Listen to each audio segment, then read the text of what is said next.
Did you know that Jesus had a Chinese brother? Yes, his name was Lao Zi, according to the man of letters Lin Yutang. Jesus and Lao Zi were brothers. Welcome to Wind of the Tao podcast. This is a third of a series on Taoism and Christianity. By Taoism, I do not mean the religion that would develop in China over the subsequent centuries, or even the philosophical school of Lao Tzu and Zhuangzi in its full glory. But mainly what I'm talking about here is what Lao Tzu wrote about in the Tao Te Ching, the classic of Tao and the virtue. In my first podcast on this subject, I introduced Lao Tzu and his book. In the second, I talked about God and the Tao and asked if God is in fact a good synonym for the Tao. I concluded that yes, remarkably enough, the ancient Chinese sage, who is much quoted by New Agers and is often taken as a mystic, a pantheist, or even an atheist, was actually a believer in God, or something very much like God. I also introduced a reformer by the name of Yuan Zhimin, who was one of the leaders of the democracy movement in 1989. And I wrote about him in my doctoral dissertation, which is available on Amazon, as Fulfillment, a Christian Model of Religions.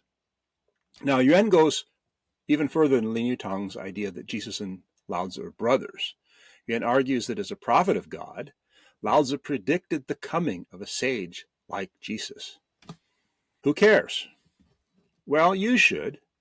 If you wonder what God was doing around the world before the missionaries arrived, or if you're looking for the big picture, and you ask how religious traditions relate to one another, or maybe you've read the Tao Te Ching yourself and you're entranced by its contents, as I am, in fact. Or you scoff at the evils done by Western religions and you gaze in rapt intrigue at photos of Taoist sages standing on scaffolding set into granite thousands of feet above the earth, or fencing on the top of bamboo fronds in a kung fu movie about crouching tigers and hidden dragons. Well, I would advise the Kung Fu Panda to tune in today and listen and hear more about this because, spoiler alert, in my opinion, Jesus made the greatest Kung Fu moves ever on his ancient enemy called death. That's a pretty appropriate topic coming up on Halloween. As always, I want to give a little background because one cannot understand the Tao Te Ching without knowing a little bit about the tradition that preceded it, especially the Chinese 5 classics and 4 books, which are vaguely ascribed to the competing Confucian school. But Lao Tzu grew up reading those books too, and the Tao Te Ching is full of references to the ideas that you find already hundreds of years before Lao Tzu. We especially need to know something about the sage or the shengren that the Chinese classics talk about, including Confucius, because the sage is a central idea in the Tao Te Ching. I also want to introduce Lin Yutang, who I mentioned already, who set Yuan Zhimin and myself onto the connection between Jesus and Lao Tzu. And besides that, he's such a cool guy.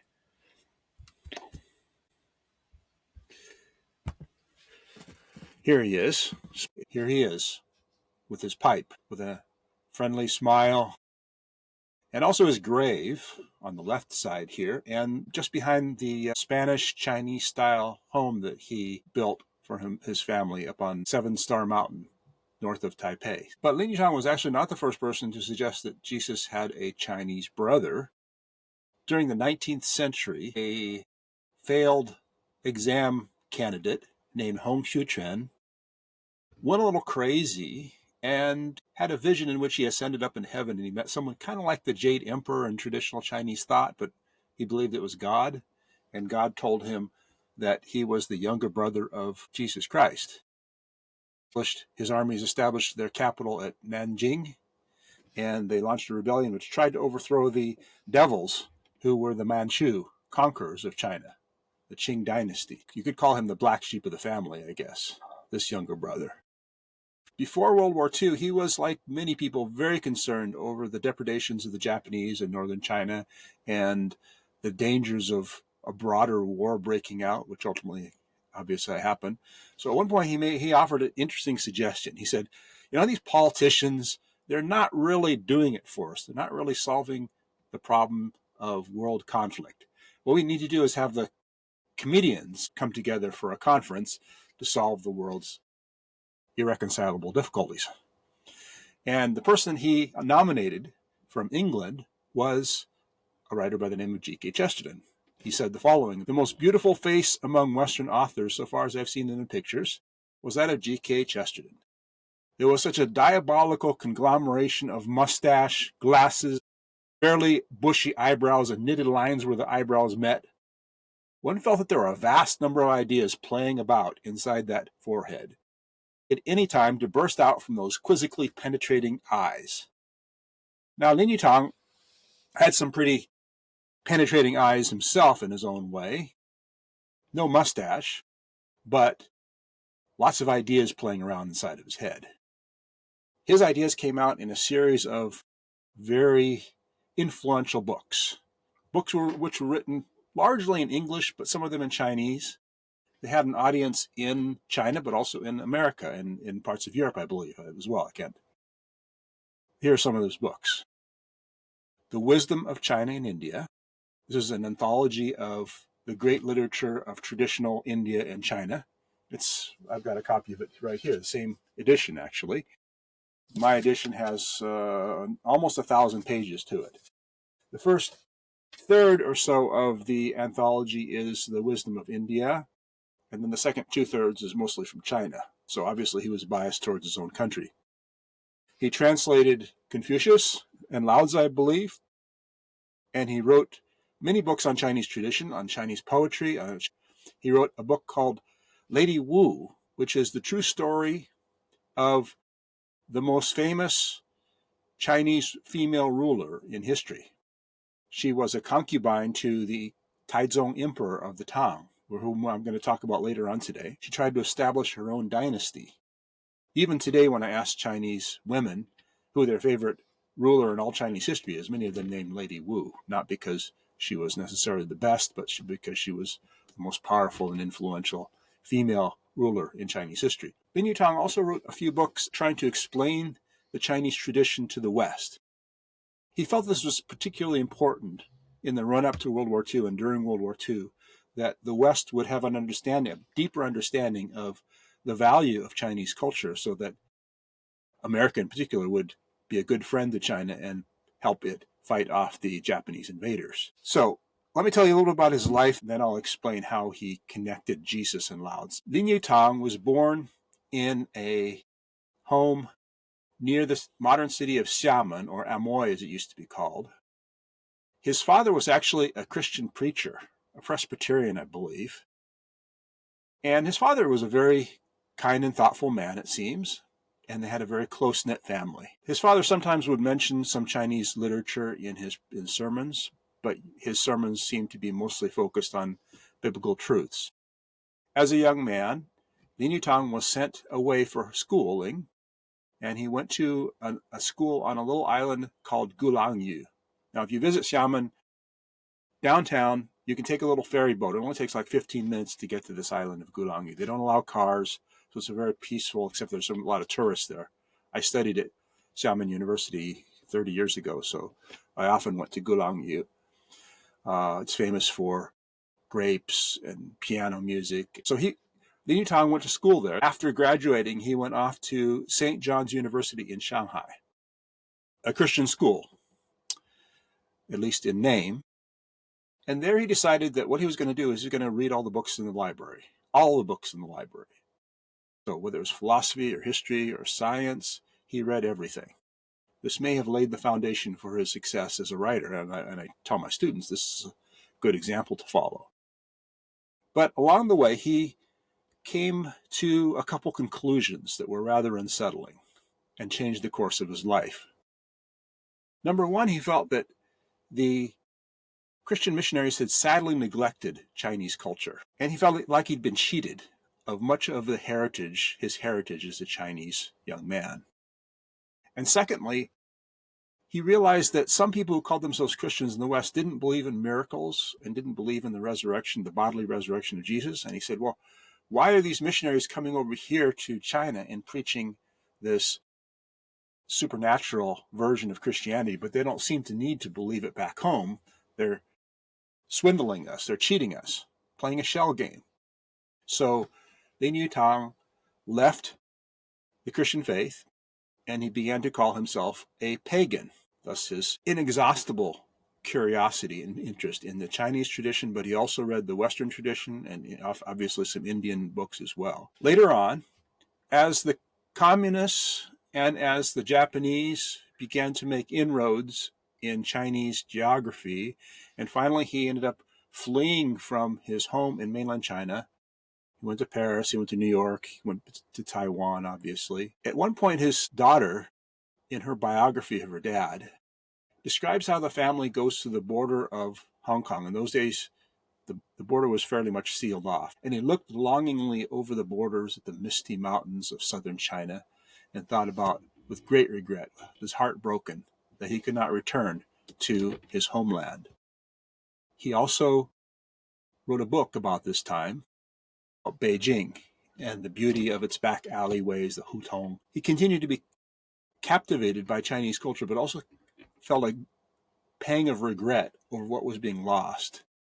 He wound up in Taiwan, and he wound up returning to his childhood faith as well. And he explained that in his book called From Pagan to Christian. In Chinese, it's called Xinyang Zhilu.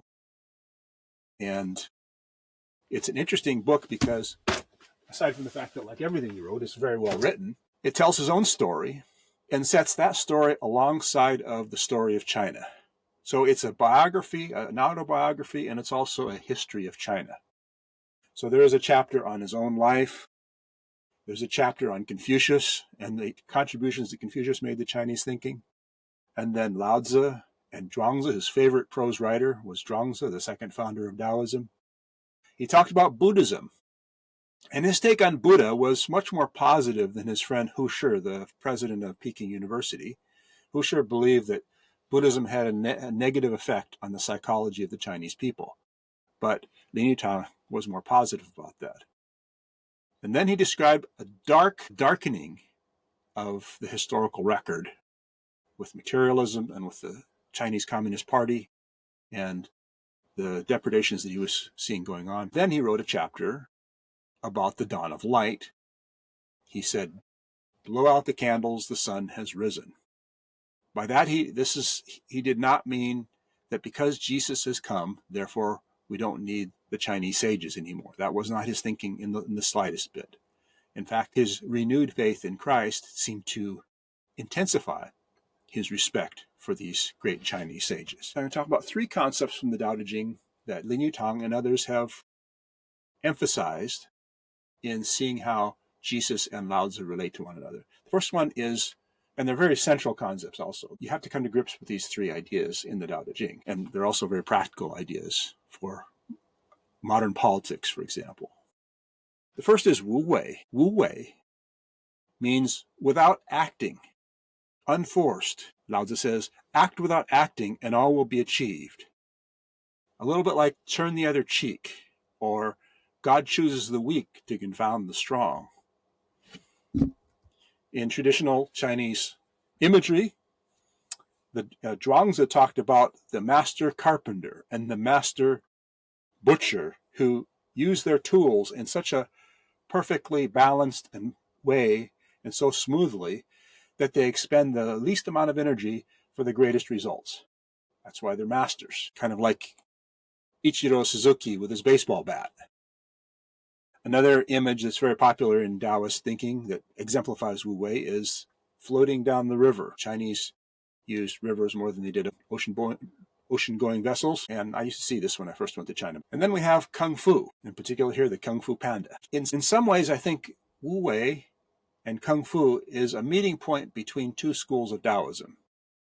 There is the Lao Zhuang thought, the philosophy of Lao Tzu and Zhuangzi, and later on the religion that grew up that also called itself Taoist religion. The difference between the two can be exemplified by their attitude towards death. The Lao Zhuang school of thought saw death as just part of the cycle of life.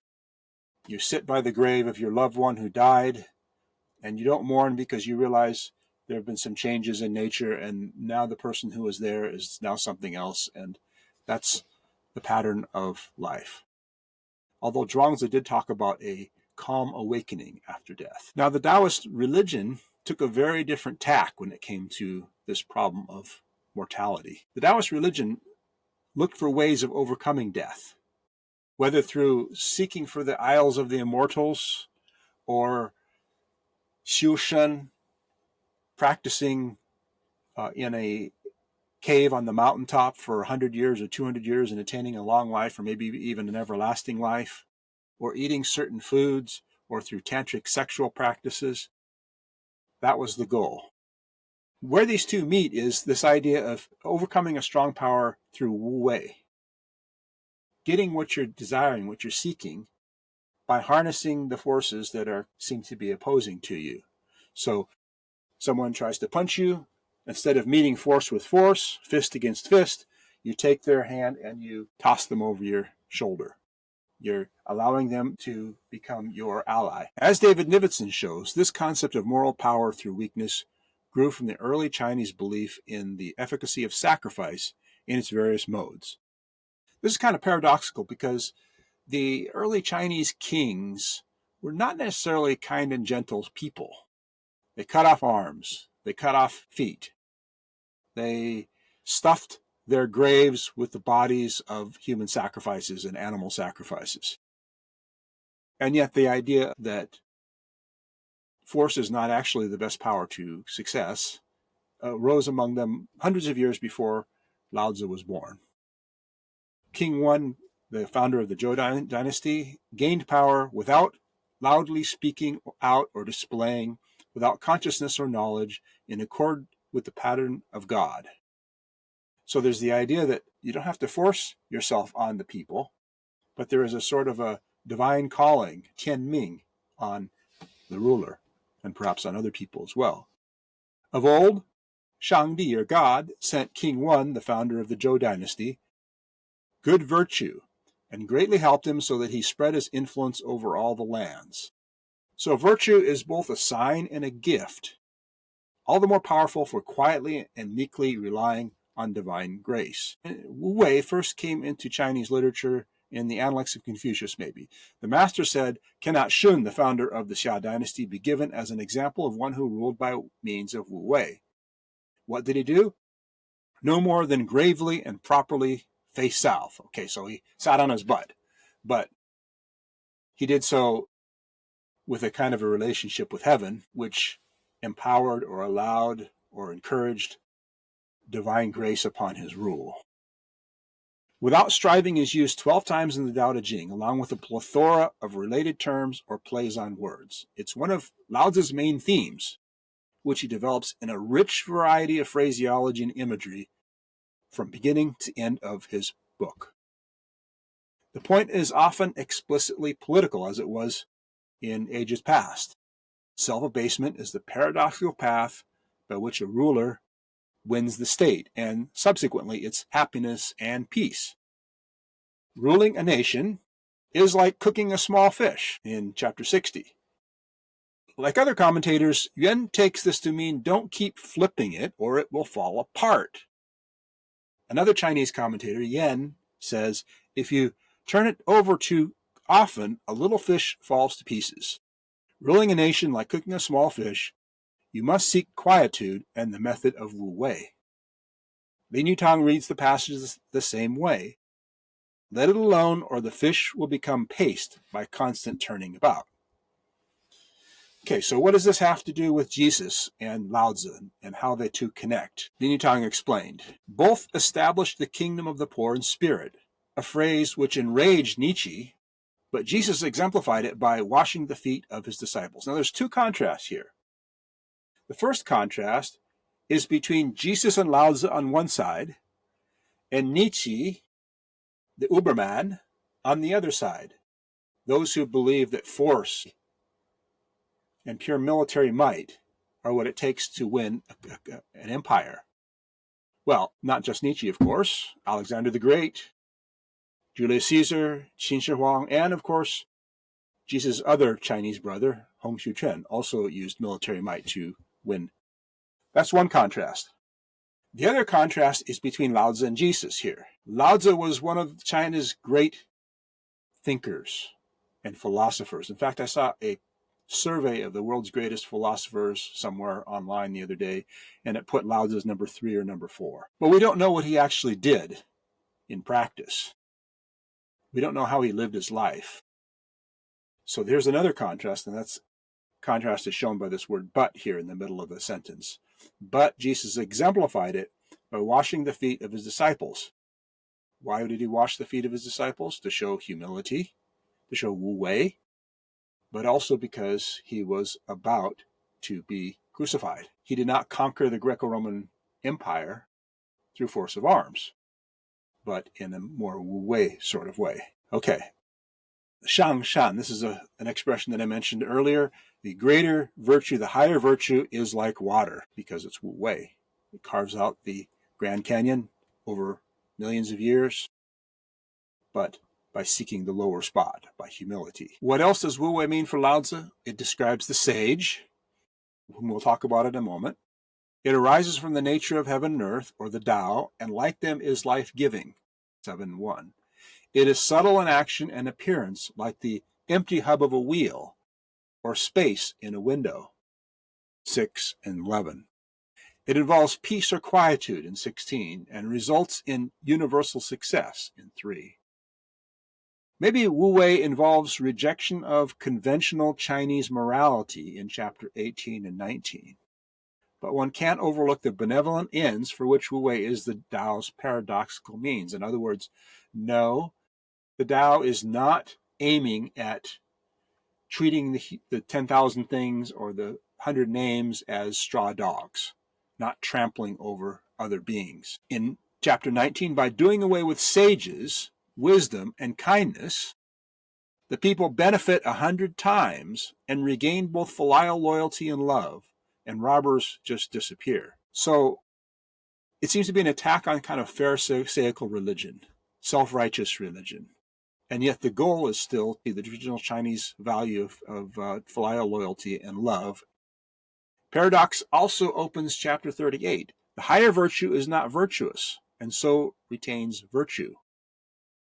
Lower virtue does not lose its virtue, and therefore lacks virtue.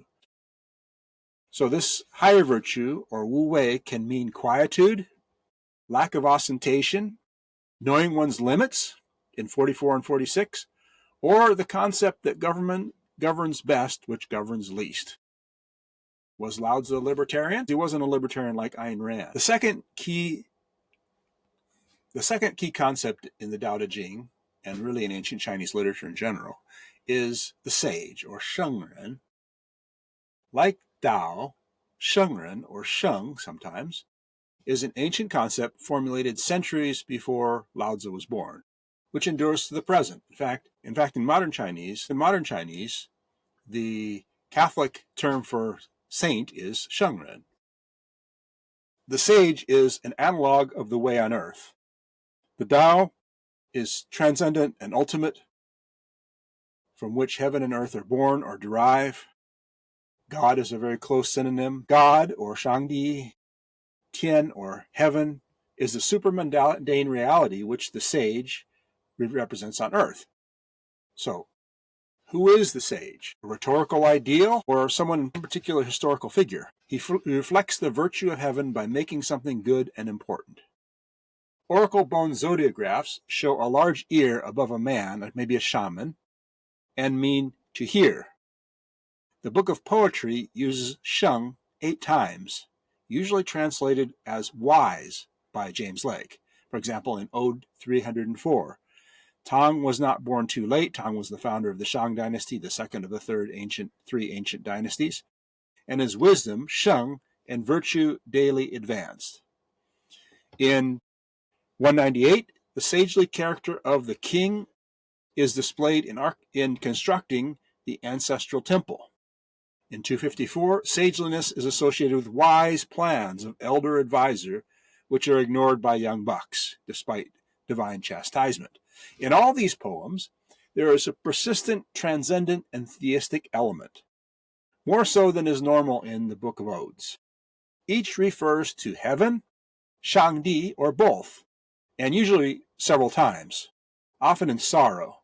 For example, the poem reversal begins with Shangdi, or God, then uses Tian, or heaven, as synonym 9 times. That's the most of any of these poems. Divine goodness seems thrown in doubt by political and natural events.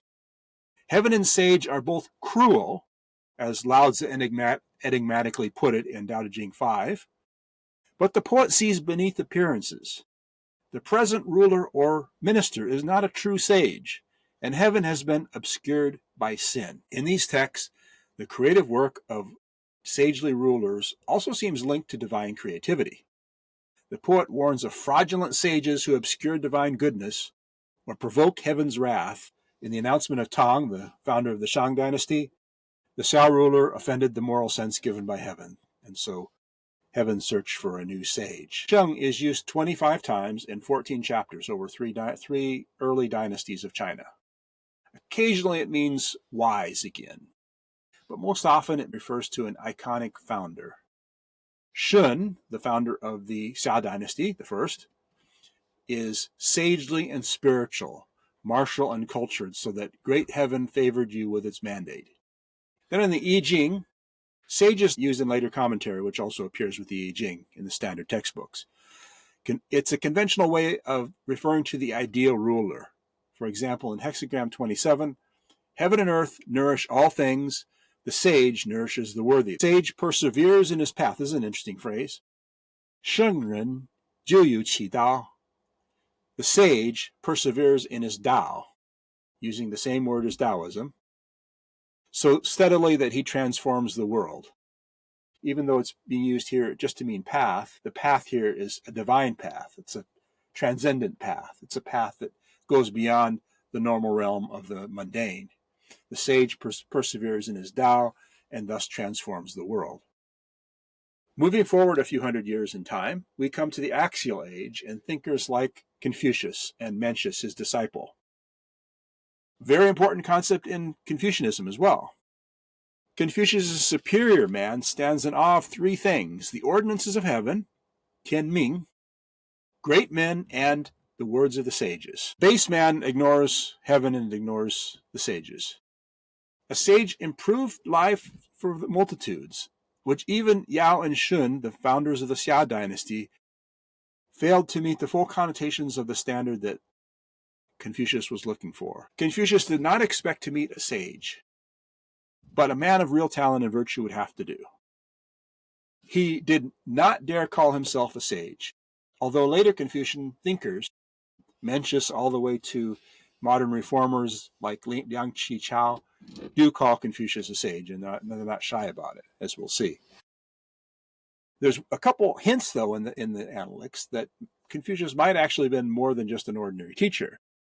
For example, in one passage, Confucius is imprisoned within a city that is surrounded by a besieging force. And his disciples come to him, like Jesus' disciples in the boat, and say, "Lord, what will we do? We're doomed."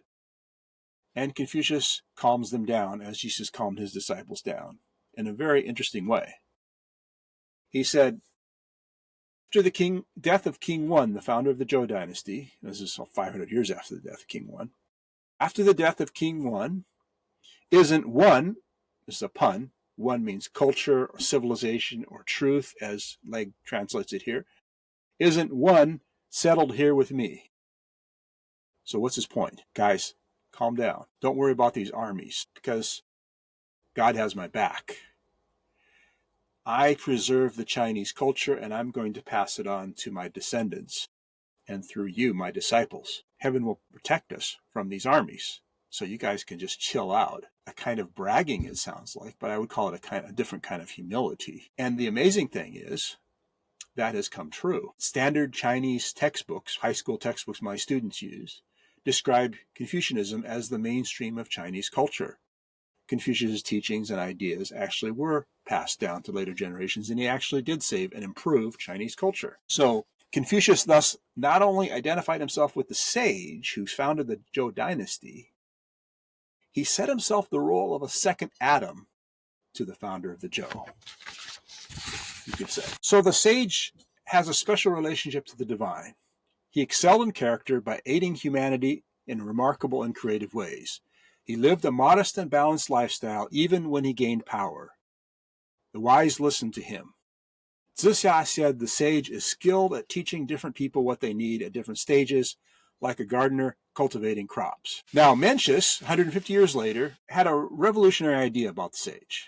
Now, he may be a little bit after Lao Zi, but I want to add his perspective here as well. The Chinese still had a great interest in mythical beasts, and one of the mythical beasts they especially appreciated was one called a qilin. In fact, Admiral Zheng He of the Ming Dynasty, thousands of years later, sailed off to Africa and brought back a giraffe to China. And some people in the Ming Dynasty felt this was a good omen because they thought it was a qilin, mythical beast, which would bring good luck to the whole empire, or the dynasty at least.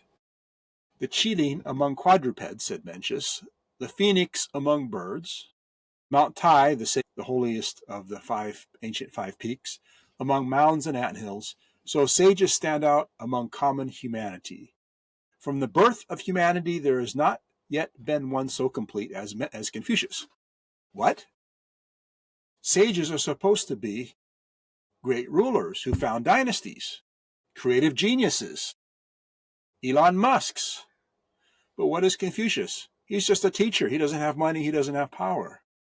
And yet Mencius recognizes his central role in Chinese civilization, as Confucius himself seemed to do, a long time before it actually attained that central role. He actually has been more of a creator in Chinese culture than any of the great emperors, Qin Shi Huang or Alexander the Great. Okay. Mencius said one more thing about the sage that I also want to add in here. He said that from King Wan, the founder of the Zhou, to Confucius, there was a 500-year gap. And he said that every 500 years, a sage is going to appear. Apparently, he's counting the dynasties as about 500 years in length. Now, this greatest of sages has appeared, Confucius. Some Christians read this and say, okay, Confucius died maybe about 500 BC. So who was the next sage? Interesting question. For Lao Tzu too, the sage is a state ruler. The sage incarnates the Tao. His defining trait is humility. He puts himself to the last in Tao Te Ching 7. He avoids noise and ostentation in 2 and 29.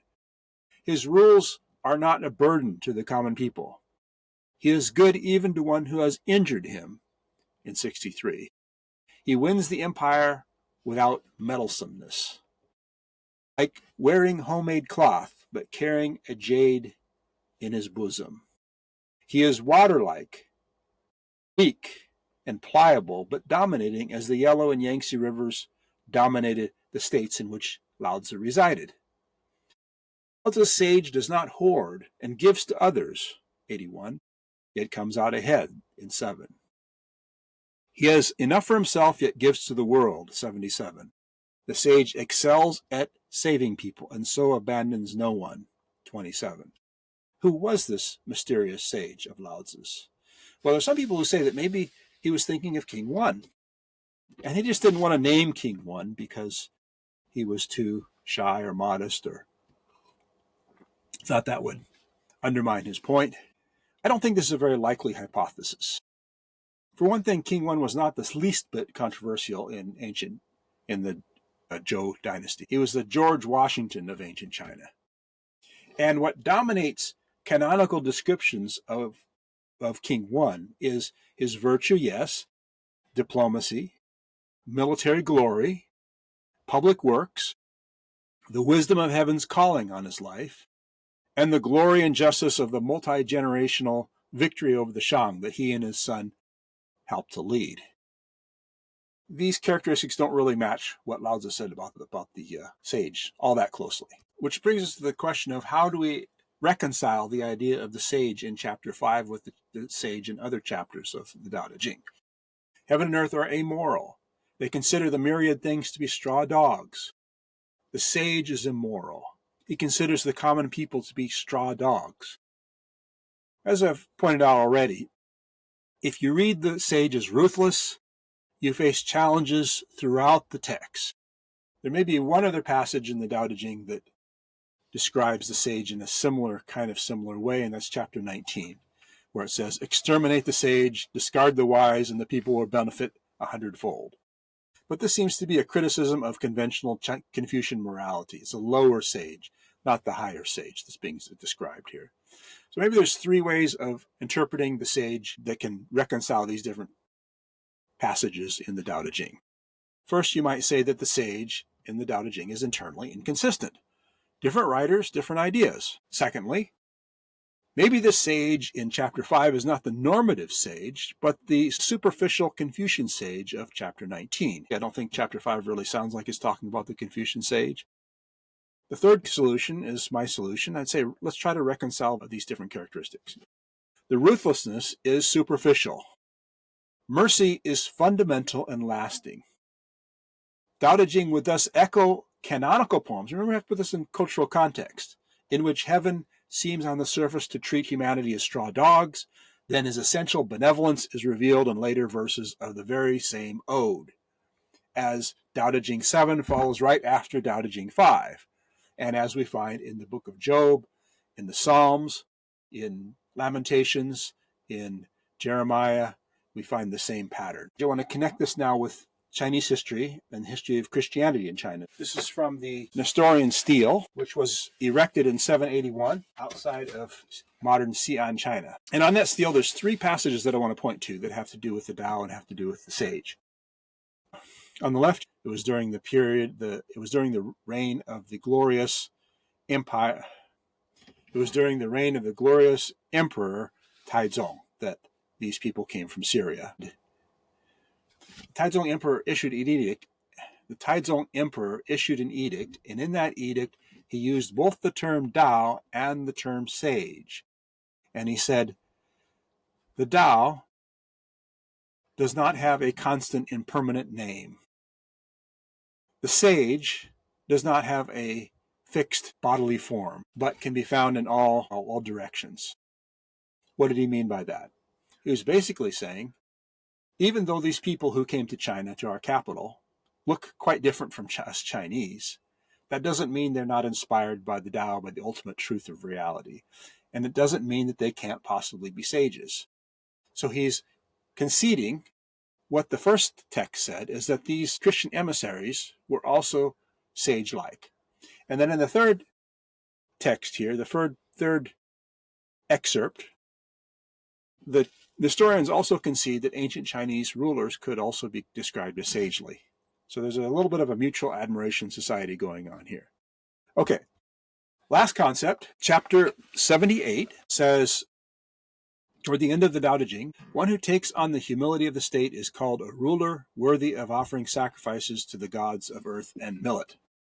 Blakeney translates this, only as the king is able to take upon himself the sins of the world can he be king. A true emissary of heaven, a true sage, is someone who is willing to suffer and take the wrong of other people upon himself. Now, people who read this might have thought of King Tang, of the founder of the Tang Dynasty, because King Tang was a man like that, according to legend. At one point, heaven was going to punish the people, and he went into a mulberry forest, and he prayed and said, heaven, please send this punishment upon me. Don't make the common people suffer. I'm willing to die for them. Early church fathers recognized that there might be some sort of link between what they saw also in the Greco-Roman civilization. They also found similar hints of a propitiatory sacrifice.